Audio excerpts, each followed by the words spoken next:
CTV News with Sarah Freemark.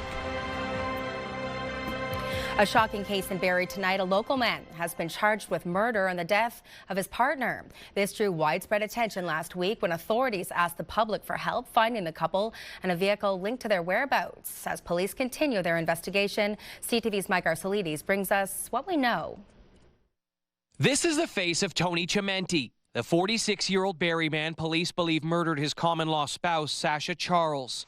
Barrie police declining to answer questions, but releasing this prepared video. We recently lost a member of our community to violence that our investigators have determined was intimate partner violence, and what we now recognize as femicide. Police said a female believed to be the 46-year-old mother was found dead, confirming Chimenti was arrested in the Stouffville area.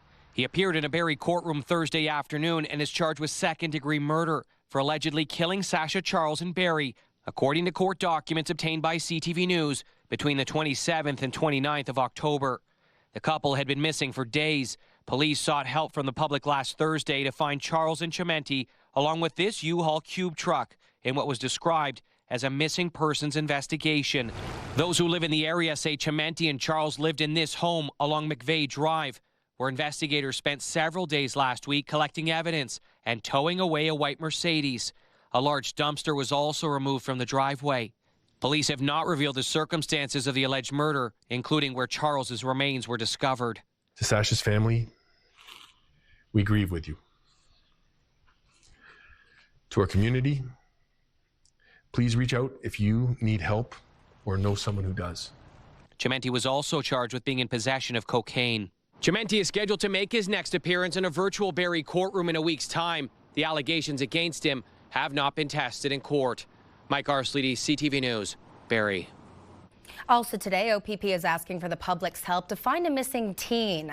Police shared this image of a 16-year-old boy, Landon Roy, described as 5'9", with shoulder-length dark blonde hair and a dark blonde goatee. He was last seen in October in Orillia. Anyone with information is asked to contact local authorities. One person has been airlifted to a trauma center in Toronto with life-threatening injuries after two trucks collided in Romera Township. A stretch of County Road 169 is closed between Line 5 and Monk Road as police investigate. Drivers are asked to avoid that area. And as the city of Barrie remains in a state of emergency, a groundbreaking program to support those experiencing homelessness launched today. Street Reach Simcoe County is a first-of-its-kind outreach initiative collaborating with local partners to make sure that no one falls through the cracks. CTV's Rob Cooper reports. Amidst a state of emergency in the city of Barrie, and one day after crews started to clear out the last major illegal encampment, another coordinated approach to address the crisis was launched by the county today. We're here to launch our new Street Reach Outreach program. The new outreach program will be led by the Waypoint Centre for Mental Health Care, the Busby Centre, the Lighthouse, Home Horizon, Youth Haven, and Support and Hope for Individuals and Families Today will all work together to try and better assist people experiencing homelessness across the county. Teams will be out on the road 7 days a week, year-round, providing support they say is desperately needed. It really marks the beginning of what I think is a new chapter in how we care for one another across Simcoe County, a unified, compassionate, housing-focused response to homelessness. The outreach staff are on the ground in the communities, visiting encampments, going wherever they need to be to meet with those who may have been lost within the system. We're really excited about seeing where this can go for people. Sarah Peddle is with the Busby Centre in Barrie, has worked for more than 2 decades with vulnerable people. We've been saying for some time that this has been an emergency for a long time around the housing crisis, and now we're seeing more coordinated efforts as well as funding going towards this crisis, because we're seeing more and more people out on the street and we need to do something. So it's nice to see these things happening. It's all part of a multi-pronged approach to serving folks who are homeless and helping get them off the street into housing so we can address all their other needs, but really it starts with getting folks into housing. The program is being funded by the county at a cost of $2.8 million a year. That's a $1 million increase over what was spent last year. Rob Cooper, CTV News, Barrie. We have been hearing warnings all week long that winter is on the way as our region braces for the first big snowfall. City crews are getting ready. For more on this, let's go ahead and bring in CTV's Jack Morris. Jack, how is the city preparing? Are the plows, and I hate to say that, are they ready to roll? Well, Sarah, they're not yet. The city has called in its contractors early, and they're working with the city's operational staff to get the plows, the trucks, the equipment ready for the upcoming season. There's about 40 vehicles, mostly plows, that are being calibrated, checked, and ready to roll after their summer break. And if the forecast is right, we'll need them. The city has 1,600 kilometers of road and 600 kilometers of sidewalk they're responsible for clearing. Normally, the contractors don't come in until November 15th, but with the forecast where it is, they need to be ready now. We'll be out there first thing, Sunday. If it starts snowing, we'll monitor everything. We've got 6 weather stations around the city, so we know, pavement temperature. We've got cameras around. We know where it's snowing, how hard it's snowing. So it'll be all hands on deck. Our crews have been notified. They're on standby. As I said, the contractors are all coming in early, so we should be all set for Sunday. Now, we know the city's getting ready, but are the people living in it? We asked a few of them. This is what they told us. No, it's, winter tires, it's always the point of no return. That's when I get them done. And, it happens fast. I'm pretty prepared. I've done winter driving up in Simcoe my entire life. I'll just be, relaxing at home. I'm not be doing anything. When we have significant snowfall, city staff reminds you to get your car off the road and keep anything off the road that can get in the way of snow clearing operations. Reporting live, I'm Jack Morris. Sarah, back to you. Okay, well now after 208 years, an iconic guide to weather and farming is closing its chapter. The Farmer's Almanac announced yesterday that its 2026 edition will be the last, citing financial challenges in today's modern media world. For generations, farmers, gardeners, and weather enthusiasts have relied on its predictions, marking the end of an era. Now with all this weather talk, let's go ahead and say good evening to Luke. How is it feeling out there this hour? Yeah, good evening, Sarah. Well, it is quite cold outside, and Jack putting a little bit of pressure on the weather people during his report, saying if they are right, yes, we are anticipating some snow to make its way to the region over the weekend. As of right now, we're just seeing a nice wintry mix over at the station. Let's go and take a look at our first look at weather, brought to you by Presler Injury Lawyers. Call 1-800-JUSTICE. It's about 8 degrees right now, so a little bit more warm out there. But yeah, we are seeing a nice wintry mix kind of fall down on us right now. Winds from the southwest, 15 kilometers an hour. So a nice warmer wind, and that's why we're seeing these warmer temperatures throughout the region. 8 degrees in Mount Forest, 9 in Owen Sound, as well as Alliston and Orillia. 8 degrees in Collingwood, as well as Barrie, 9 in Parry Sound. But you're seeing that nice 3 degrees in Algonquin Park. Seeing double digits in Toronto at 11 degrees, so a little bit more warmer to our friends in the south. Now, we saw some periods of rain throughout the day today. That's what the radar on satellite is showing us. No snow on the radar just yet.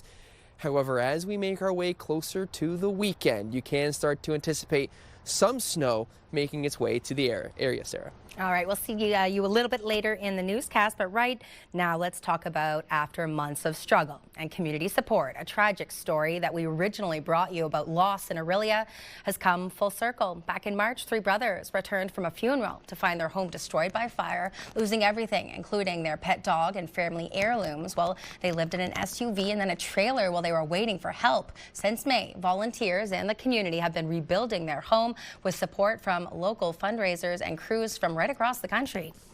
That we've come in and taken a house that was burned out and we've built it back to basically a new house. And today is the day that they get the keys, and I might add, keys that work. Today, the long-awaited moment arrived. The brothers were handed the keys to their new home, marking the end of a long recovery and the start of a fresh chapter.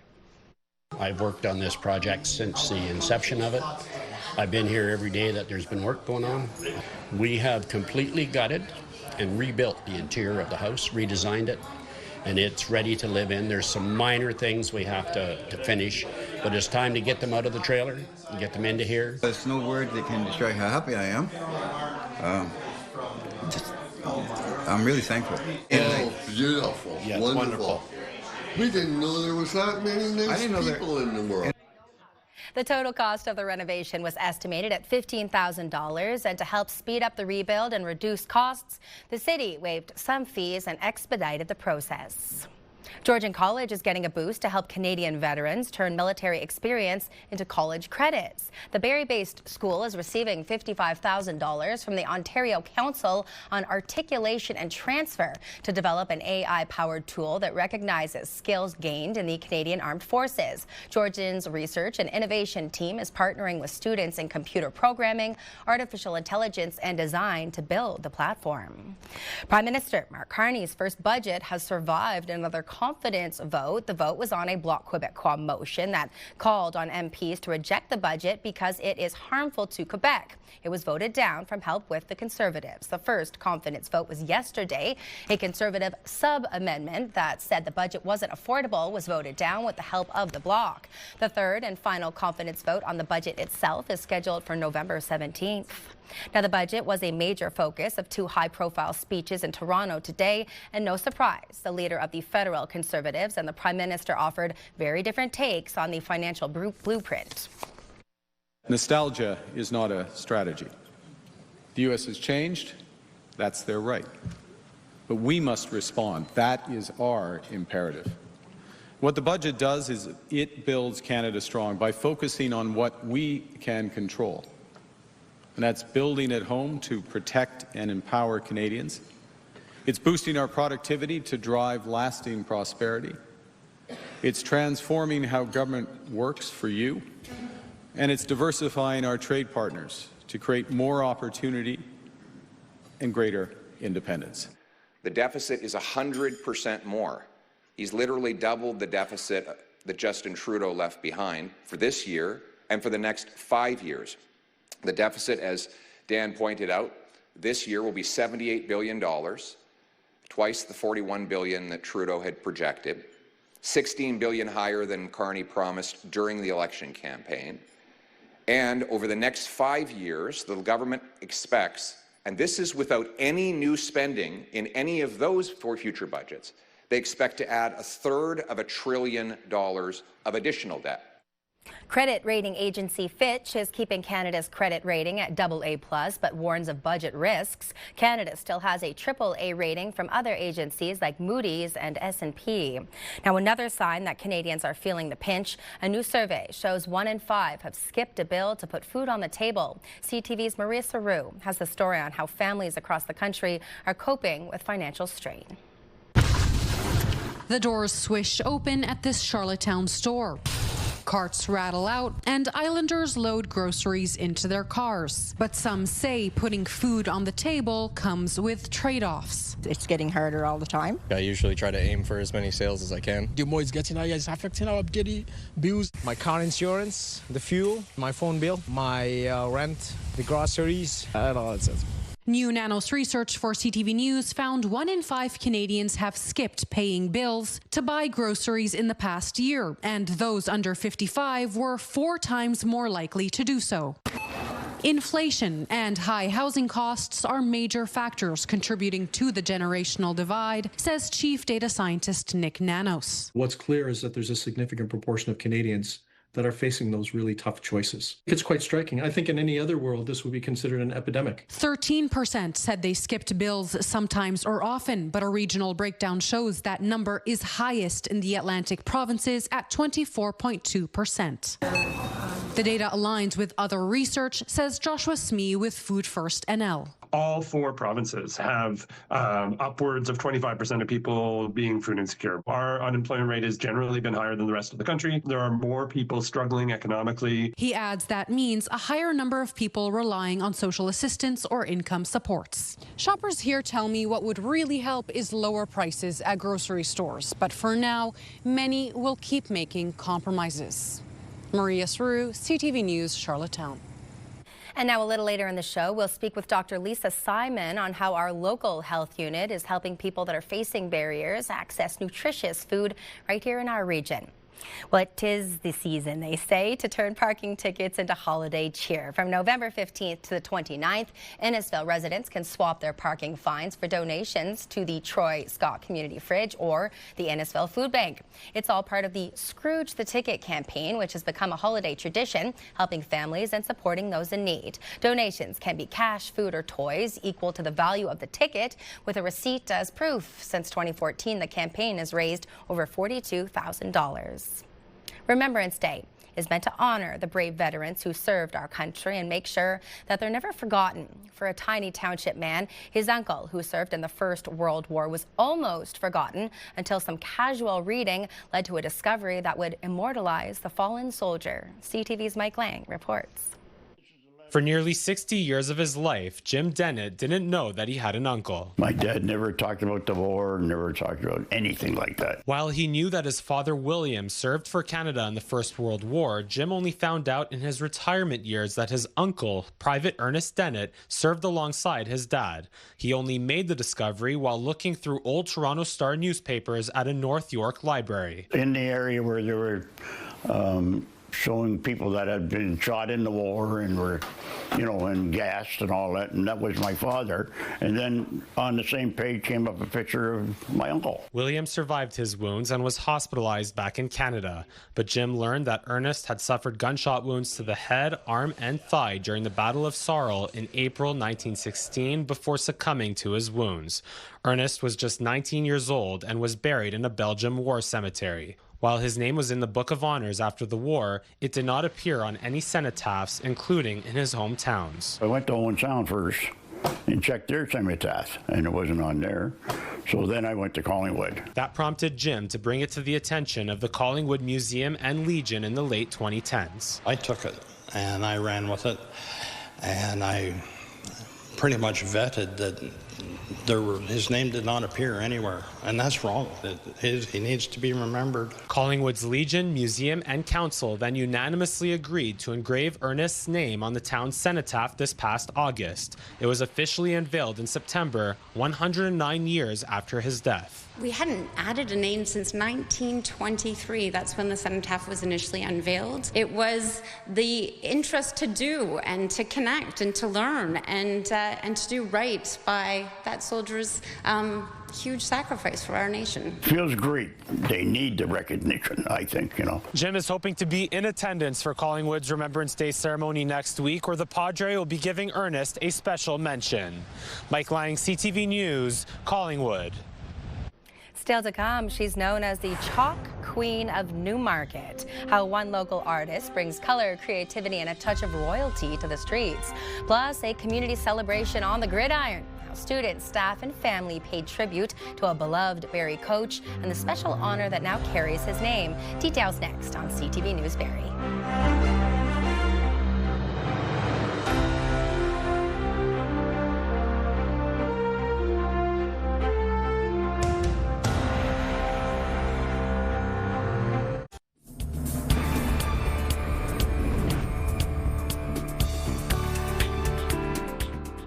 Thanks for staying with us. It was a special day on the field as the community came together to honor Martin Carl, a beloved Barrie coach and mentor who inspired countless students.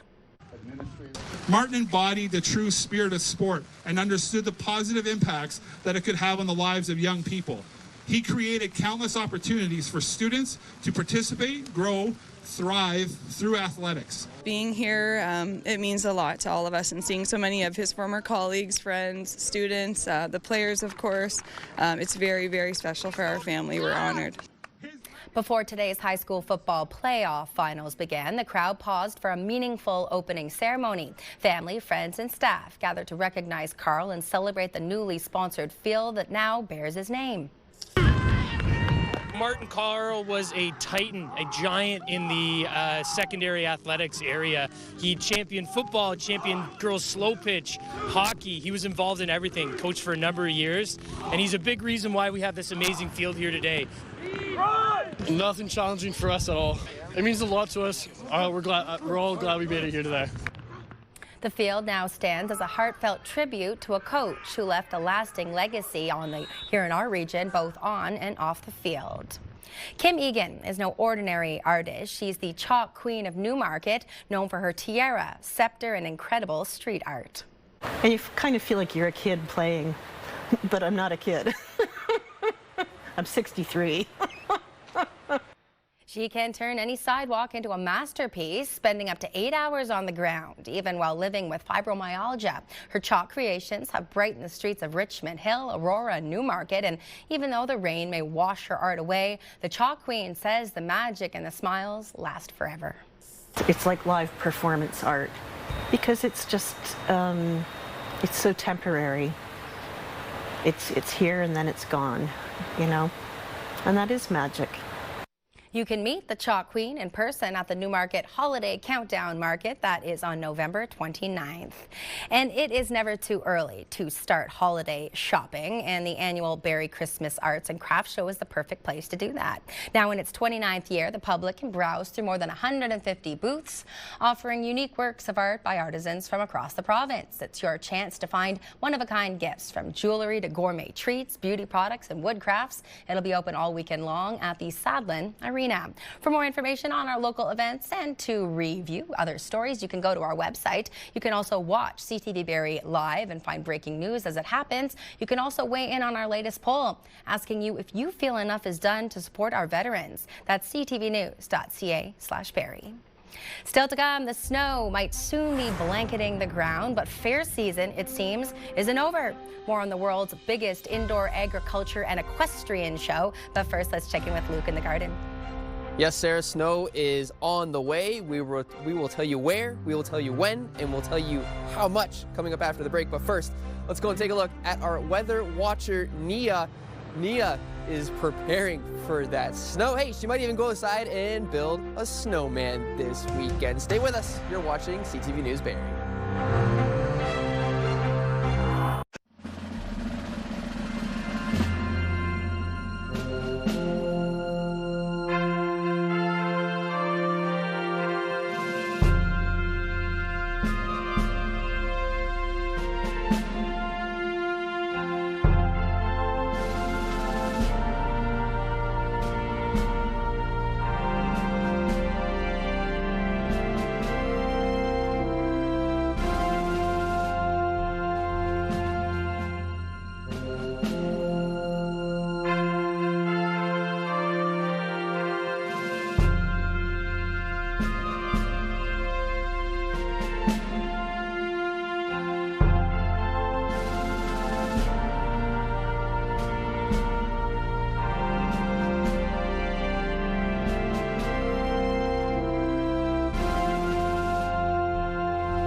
As we continue to lead up to Remembrance Day, we will be honoring the people who have served or continue to serve our country. So please continue to send photos of veterans or active service members to picture this at ctv.ca. Let's head outside.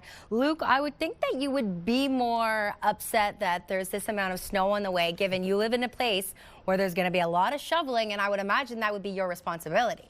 Yes, of course, it is my responsibility. I'm thinking about investing in that snowblower already, Sarah, and you might have to actually get that snowblower out a little bit earlier than you probably anticipated as we head on into the weekend here. Yeah, we could see some snow making its way to the area on Sunday night. So let's go and take a look. We're going to start with those watches and warnings. And yes, 5 centimeters is expected right through Sunday night and into Monday. Now, the interesting part is the lake effect could actually increase some areas of snow. Yeah, we're talking the Collingwood, Stayner, Creemore, Alliston, Angus area into 10 centimeters. So something to watch out for. They have that watches and warnings out there for a reason, so it is possible that we can see some snow making its way here. Now, temperatures around the area right now. It's 9 degrees in Alliston. 8 in Collingwood. You're probably wondering we couldn't see that much snow in the terms of 24, 48 hours, but you've seen some crazier things. 9 degrees in Owen Sound. We did reach that high of 8 degrees today with a nice low of 1.8, so sitting above our normal temperatures for around this time of year, which is a fairly nice brig. Our record 21.2 degrees set in 2020, minus 10.1 in 2002. In the sunrise tomorrow, 7:05 a.m. with that sunset at 4:59. Here's a look at your forecast and your radar.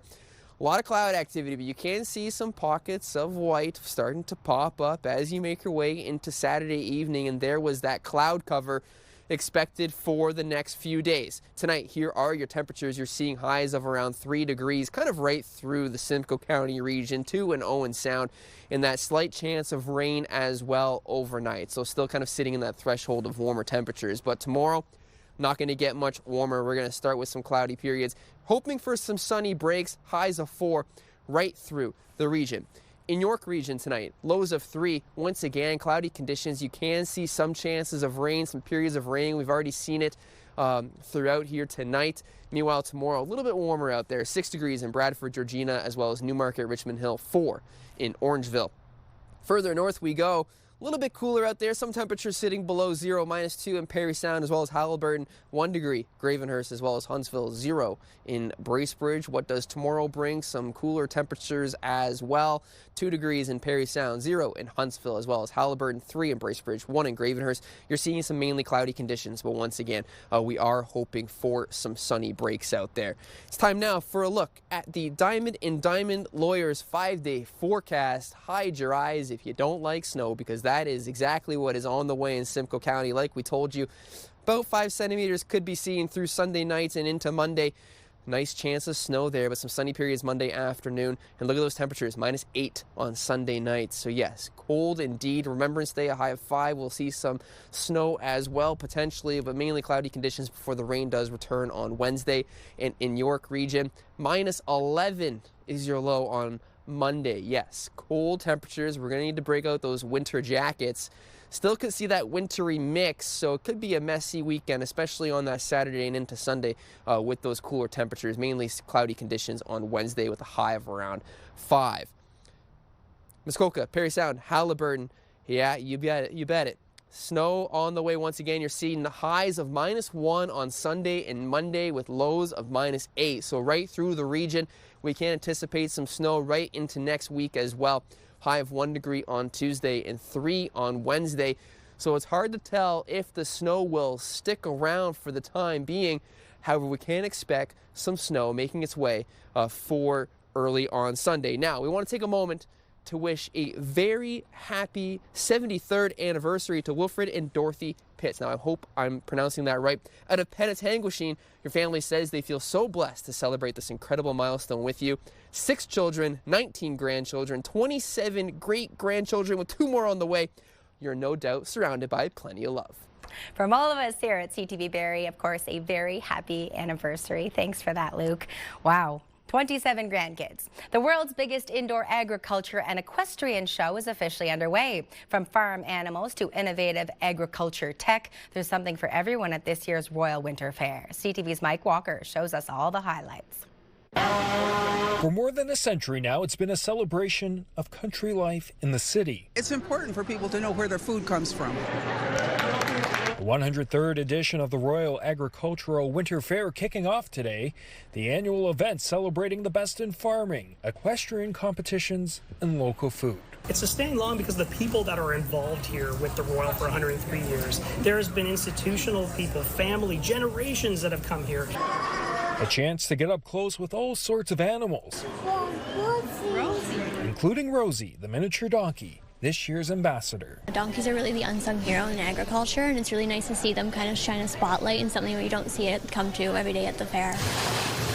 Patrick Brown Anderson is a third-generation cattle farmer. This is kind of the best of Canadian agriculture on show. His family has been showcasing at the fair for more than 50 years. It's really a journey that starts kind of all the way at the beginning of the year. But then when we get down here, there's a whole routine. It involves shampooing, washing, blow drying, hair trimming, kind of more products than I put into my hair or anybody else does. We put into the animals to make sure that they're looking their absolute best when it comes to the ring.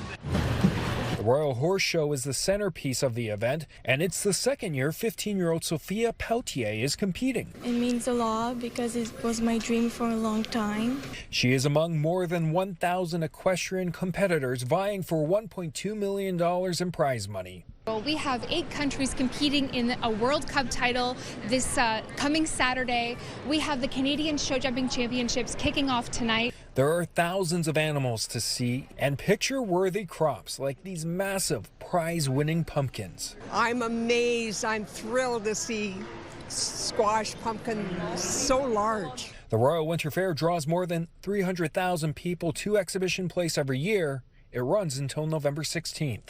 Mike Walker, CTV News.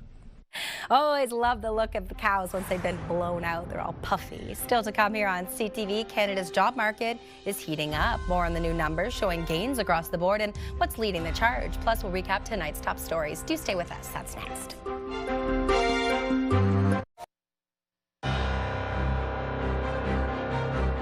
Recapping our top stories, Barrie police have arrested a 46-year-old man charged with second-degree murder in the death of his common-law spouse. This drew widespread attention last week when authorities asked the public for help finding the couple who had been missing for days. A new outreach program to help people experiencing homelessness launched today. Street Reach Simcoe County is led by Waypoint Centre for Mental Health Care and various local partners. Teams will now be on the streets year-round, providing housing and support. The $2.8 million program aims to boost coordinated care across the county. And with snow expected on the way, the city has 40 vehicles, mainly plows, being calibrated to cover 12,000 kilometers of roads and 600 kilometers of sidewalks. Contractors usually start on the 15th, but the early forecast means that they need to be ready now.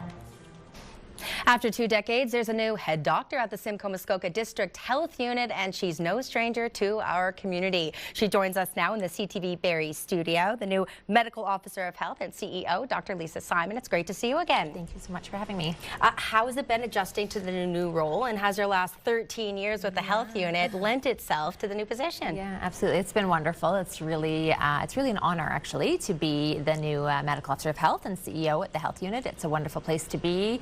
We have such a strong, skilled, compassionate group of staff that really do the work of the health unit every day, and great, well-established relationships with the community. So I couldn't think of anywhere I'd rather be. And yes, absolutely, past 13 years or so that I've been at the health unit have been a wonderful base for me to be really familiar with the organization and with our local communities. And now I can just build from there. Well, I have to say, even when you're surrounded by great people, this is some really tough stuff that you've had to focus on. And I know that you've put a lot of emphasis on substance use prevention, which is, very relevant for us right now. How are we doing as a region? I'm a bit pleased, at least, to have something slightly optimistic to say more than usual, I think, on this issue. We have seen some degree of a decrease in the number and rate of opioid-related deaths in our region within 2024 and the first half of 2025 from what we know so far. So that provides us with a little bit of optimism. However, there is no doubt, and anybody who's out in the community knows this very well, substance use remains a major challenge, and drug toxicity remains a major challenge. Not only opioids, but many other substances in the drug supply, whether it be stimulants like cocaine or methamphetamines, or other substances like benzodiazepines. So people have a whole mix of what they're exposed to. And while we're seeing certain harms decline, we're seeing others, like related to things like cocaine, increase in terms of what we see in emergency department visits. So still so much work to do there. And it doesn't stop there. You have focused on a number of really important things, including systemic barriers. And this is very relevant for us today, this week, when we speak about the Indigenous population. Yes, absolutely. So this is actually Treaties Recognition Week in Ontario, which is an opportunity for all of us to stop and honor and learn more about treaty rights and responsibilities. Within the Simcoe-Muskoka region, there's a very large Indigenous population made up mostly of First Nations individuals and Métis individuals living in all communities in the region, as well as in 4 First Nations communities themselves. And since about 2018, it's been an important priority of our Board of Health and our staff to increasingly get to know, build relationships with, and really over time develop very genuine partnerships with many Indigenous communities and organizations as we work together to respect the fact that Indigenous health needs to be in Indigenous hands, but our role is to be there to collaborate on public health programs and services resources when they're looking for that. Something, Dr. Simon, that we have been talking about, not just here in Barrie, but really right across the country, is food insecurity. This has become a huge issue. What are you seeing? Is there a light at the end of the tunnel? What do we do about this? Yeah, so unfortunately, I think as we all know, as affordability in general, gets worse, people have less money for their basic needs and food prices rise. We are not surprisingly seeing that this issue is getting harder and harder. Part of our role in public health is to actually go out into grocery stores once a year and tally up what the cost is of affording a nutritious set of groceries every week for a family. And when we do that, yes, we see each year that the cost of groceries is going up and that the money that people have available to them to purchase groceries is often going down. So what are you doing in schools to try and promote education earlier? Nutritious education. Yeah, for sure. I think a couple big things. One is just making sure that educators in schools have the materials to be able to talk about food. A second one would be working with schools to make sure that the food that's available in schools is actually nutritious. So we're not just teaching it, but that's actually what we're providing and making available. And thirdly, we work with schools on student nutrition programs to help that food access issue. Okay, we'll leave it there for today, but I'm sure that, Dr. Gardner was in the position for 20 years. So who knows, we could be talking for decades. Sounds good. I have been speaking with Dr. Lisa Simon. She is the new Medical Officer of Health and CEO at the Simcoe Muskoka District Health Unit. And time now to talk about the Canadian job market, because it is buzzing tonight. New numbers show surprising gains right across the board. Part-time work is driving the increase, and youth employment is finally showing signs of turning a corner. CTV's Heather Wright reports. For an economy that has been blindsided by U.S. tariffs, today's job numbers are welcome news. Unemployment is down, wages are up, and even some sectors like manufacturing and transportation, which lost a significant number of jobs in the summer, appear to be rebounding. Over the course of September and October, we're actually seeing kind of a recovery in these sectors, and the sort of the level of employment in both sectors, we're now back to where they were kind of closer to the spring. Canada added 67,000 jobs last month, with the overall unemployment rate dipping slightly to 6.9%. And while experts say this jobs report is a sign the labor market is beginning to recover, many are still struggling. I've been applying to more than 100 jobs. Catherine So is 22 years old and has been searching for months for a job as an early childhood educator.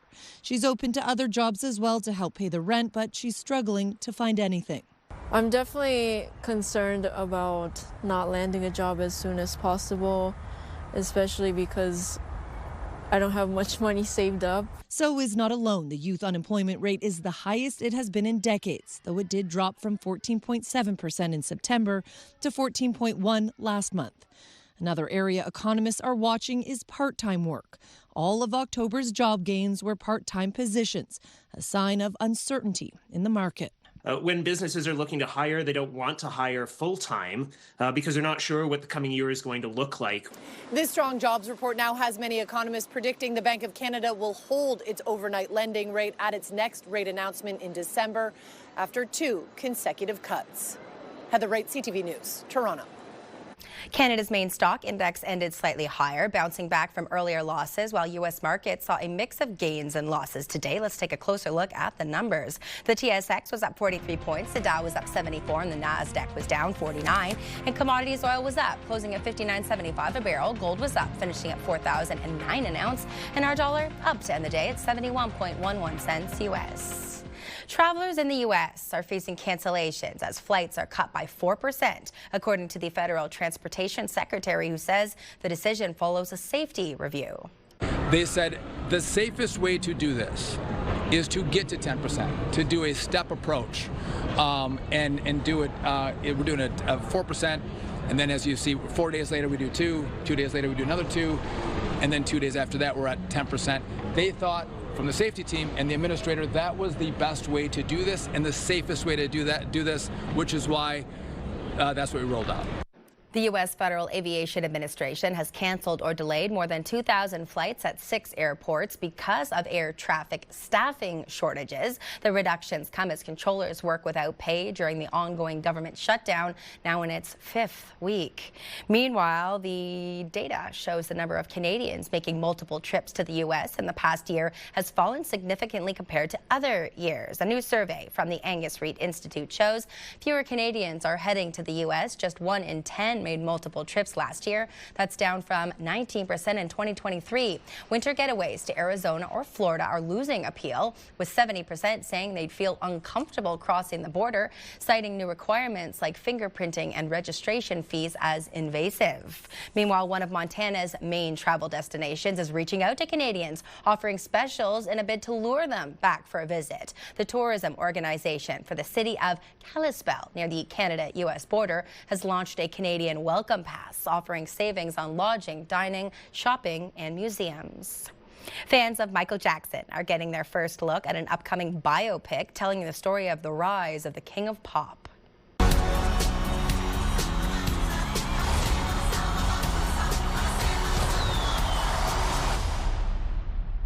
Q, can you lower the lights for me, please? Michael Jackson's nephew, Jafar Jackson, steps into his late uncle's shoes in the new film Michael, tracing the artist's journey to becoming an internationally acclaimed performer. It's slated to hit theaters in April. Next year on CTV, the 2026 Grammy nominations are out. We'll tell you which Canadian is leading the pack and which one is a top contender. Details next.